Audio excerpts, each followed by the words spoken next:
الكبير baba. níkàlẹ̀ àwọn tí wọ́n dáṣọ bò wá tí wọ́n jẹ́ kí a rin ìhòòhò bàmí àgbà kéwìyẹmí àfisọ ọlọ́wọ́ra o. Àmín. olúwa kí ó jẹ́ ká rí yín pẹ́ o. Àmín ya Allah. ọlá bíbí tànàbíwá Muhammad. Sallallahu alayhi wa sallam. gbogbo kalẹ̀ yìí ẹ̀yin ni wọ́n ń kí gbogbo kalẹ̀ yìí ẹ̀yin ni wọ́n ń kí kí ló fa kíkí kí ló fa kíkí yín àfàwà Amirul Jalala nígbà tí wọ́n bá wa ṣe kalimatul wajiza lẹ́ẹ̀kan wọ́n wá ń sọ̀rọ̀ àwọn àlífà ìwà ló bọ́ lọ́wọ́ àlífà mi ó sì sọ odidi ilé wọn dahoro àwọn ọmọ ilé wọn sì dọmọ lọ́mọ bàmí àgbà àlífà ẹ̀ mẹ́nìkan là í bẹ̀rẹ̀ fún àwọn tẹ́ ẹ dáṣọró tó yẹ ká balẹ̀ bẹ̀bẹ̀bẹ̀ níwájú yẹn ilé kọ́kọ́ bẹ̀rẹ̀ fún kálukú èyí náà ló ń pa wá bí ọtí lórí ọ̀rọ̀ yìí àdánwò tí ó kàn wá táàfì láàrin yín mọ́ ọlọ́mọ yóò kàn wá láéláé. Amina. ọlá bíbí anabiwa Muhammad. Sallallahu alayhi wa sallam. mo fi kíkí bàbá àlífà mo fi kí kalẹ̀ gbogbo àwọn àgbàlagbà mo kí ìyá alibarika inú ilé àwọn àgbàlagbà báyìí kì í sí ìyá wa àgbà kì í sí ìyá wa kékeré ìwọ ló fẹ́ o fẹ́ dalérú nù o ìyá yín wo ni kékeré ìyá yín wo ló kéré gbogbo àwọn ìyá wa làgbà ọlọ́run wọlé alibarika bíbí anabi wa Muhammad lọ́jọ́ ẹ̀kọ́ wájú náà ọlá bíbí anabi wa Muhammad Àmín. ọlá àwọn àfáàní wájú ọlọ́run. Àmín.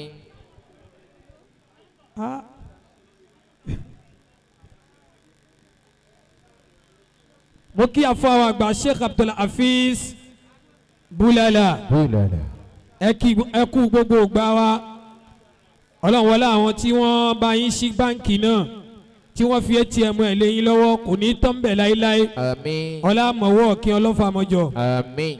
ọlá himma Maulana Sheikh Ibrahim. Ya Sadallani. ó kí àfọwà Sheikh Mubarak olùwàkójọ kó wọlé àyà àtàkùnlé anabiwa Muhammad. Sallallahu alayhi wa sallam. ọba tó fi yín ṣèdùnnú àwọn àgbàlagbà olúwa má sọ yín di ìbànújẹ́ láéláé. Àmín. kí àròyé mi má pọ̀ gbogbo ilé náà ni mo kí kálukú náà ti mọ̀ pé mi lọ́ọ̀yàjú gbogbo ilé ni mo kí àfọwà hasbunallah àfọwà Sheikh Abdulmalik Fufu gbogbo ilé ni mo kí o mi ìdá ẹni kankan sí ọlọ́run kó bá mi kí ju bí mo ṣe fẹ́ kí Allahumma salli ala Sayyidina Muhammad al-Fatih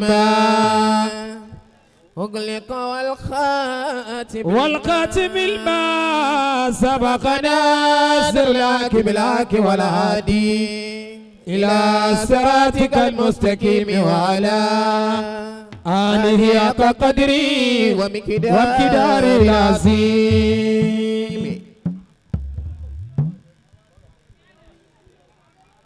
عظيم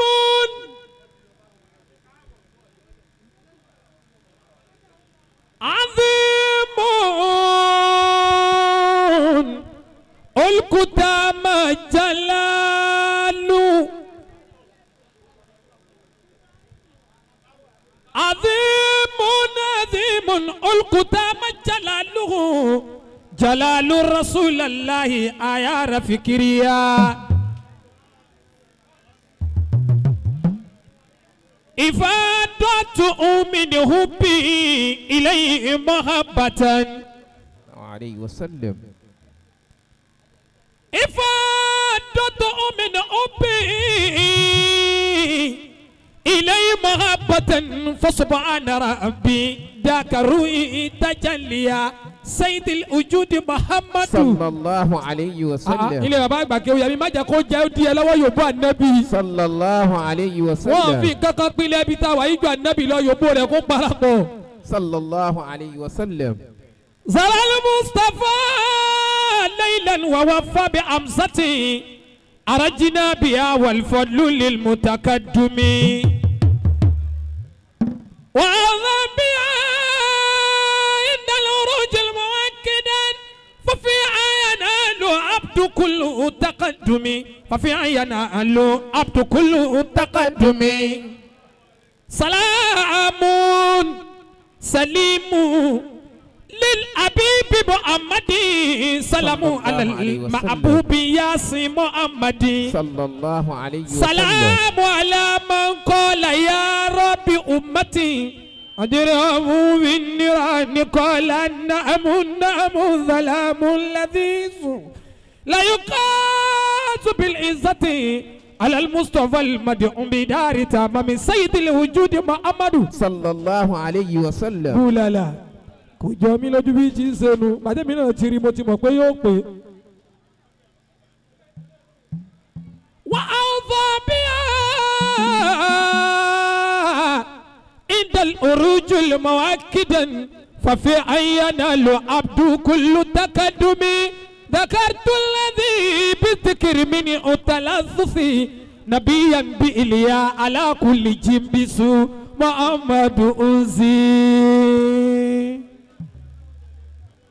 محمد أنزي وهو كنز وملجأ وسري ومن كل بليات منكدي وهو الذي لم يدع دائم بذكره ولم يستجب ذكري عين تلسس بيادام قد تيبا إن تقطعت وضيله لما أن يرى من مناكس والنوح وإبراهيم وموسى ويونس وإذا وإسماعيل والكل جيب أسبيبي باري روفي أسبيبي باري روفي أسبيبي وكفاني أسبيبي وبتا أسبي بشيء تجاني ولا إله إلا الله لا إله سيود جمي وراني أمالو وتداباو أسبي بابي معروفي أسبي وكفاني أسبي وبتا أسبي بشيء تجاني ولا إله إلا الله لا إله إلا الله تمالو يا أهل بي تمالو يا أهل بالما يا مركب بالحب لما يا مركب بالحب لما يا مركب بالحب وما يزيك بالقرب لأهل الله تجاني ولا إله إلا الله لا إله إلا الله إذا جلاك شوق إذا جلاك شوق فابد لا الغالب وميزة ومن فوق سواه شيء تجاني ولا إله إلا الله لا إله إلا الله tí ó mọ̀ lọ bẹ́ẹ̀ ilé kéwù yẹmí lẹ́wà yìí ilé tí wọ́n ti bu àlùbáríkà léèyàn lọ́wọ́. tamaluya alubilmaya amurka belhobe wamayudi kabelhorebe daha leitiya. ولا إله إلا الله لا إله إلا الله يلا الله ربنا غير محمد ويا ليت سيري وأروب لي أبدا أفضل الكلايت أبدا وأكرم نفس وزير ومقتدا وأذن ملك وملك وماتك وأكرم قوم وأدواج ودواج أروى الكلاي جسم وملفدا وأتياب ويا وميت وفيدا ورام في الدنيا وأخرى إنه يبيع الولا والكل للعوف يردا فتوى شوتي تجاني mo tiẹ̀ fẹ́ sọ̀yájú kékeré mami irú ijó tí bàá mi kọ yín tẹ́ ẹ mọ́ jó tẹ́ẹ̀rí jó mi ìjó táyé yín fi dájú tẹ́gbẹ́ yín lọ yìí ẹ mọ̀ yìí mami tẹ́ẹ̀bà bù mí lówó yìí ń bọ̀ àgbà pẹ̀lẹ́pẹ̀lẹ́ mo kà fẹ́ kẹ́ dìde pé bí kékeré bàbá kí oyè mi ó yọ lẹ́ẹ̀kan náà ọkọ yín sì ń bẹ lórí ìjókòó ó mọ̀ ṣe o nǹkan mọ̀ ṣe tó lóun ò fẹ́ wa ẹ wọ àwọn ìyá tiwa lọ́wọ́ báwọn ìyá ti yóò rí báyìí mọ́ àwọn ìyá yóò jọ orú eléyìí mọ́ o ẹ wọ àwọn ìyá ẹ wọ mami ẹ wọ ojú síkìrì wọ ẹ rí kó bá gbà mú. tamadu yẹ ẹlíbi limọ yẹ burúkẹ bìrì hórebi wàmọ yóò fi dàbí hórebi ní alẹ́ lẹ́yìn tí jáde wàlá ilà ilà ilà ilà. ó ṣètò òṣèbí ọmọ àlè.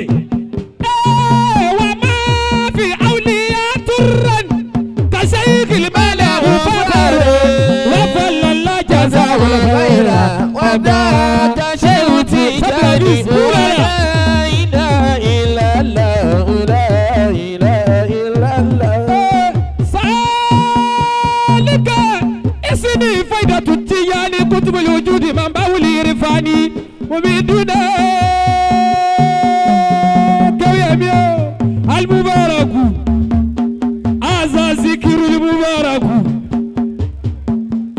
أزلنا وما تلو كرونا وما في أولياء ترن كسير الملا وفا بولالا بولالا ويا تولي بولالا أتوما با ويا أمدو شيخ تجاني أمدو شيخ تجاني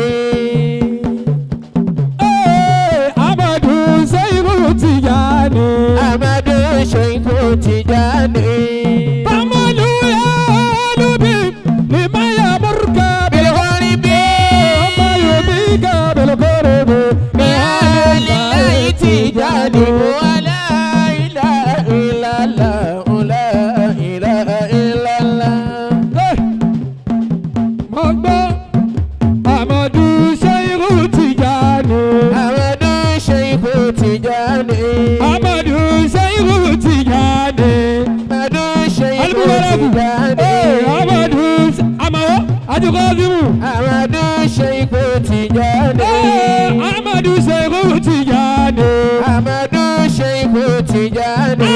أمر وصل الكواني وقت الذكرى لأغاني ورمي بالبلسان وظلمات مدناني أمدو شيخ تجاني والملاي والمغاني بابا نيرا جو تجاني نيرا جو تجاني رزاقة تجاني أمدو يا زفارنا وفارو جميع العالمين بميرتي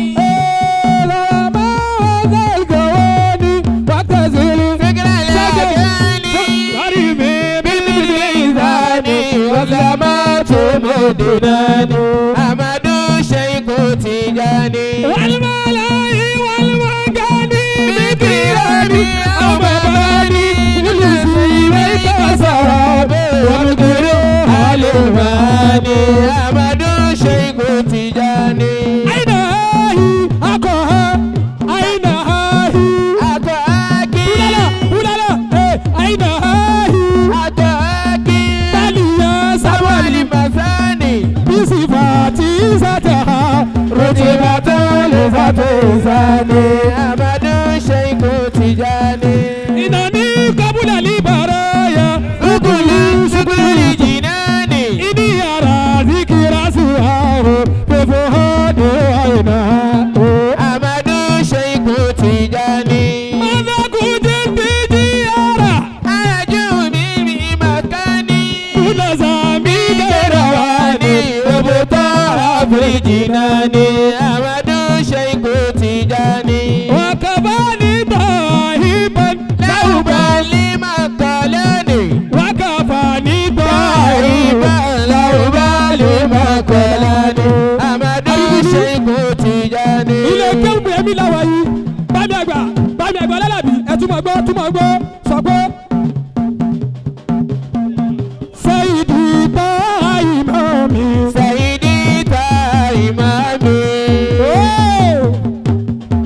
Sayidi ta imami. Sayidi ta imami.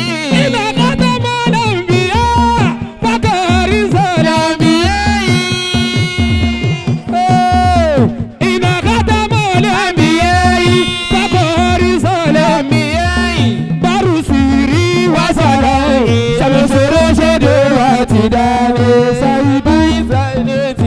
Makolani. Sayyidita Imamu.